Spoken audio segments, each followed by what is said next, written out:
అంటే మంట వస్తుంది కదా దీనిలో నుంచి అంటే డాడీ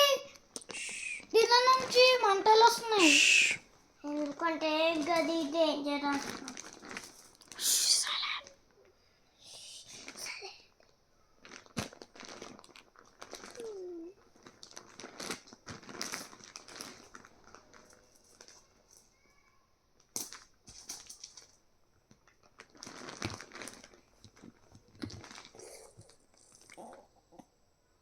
సచేతికి కొంచెం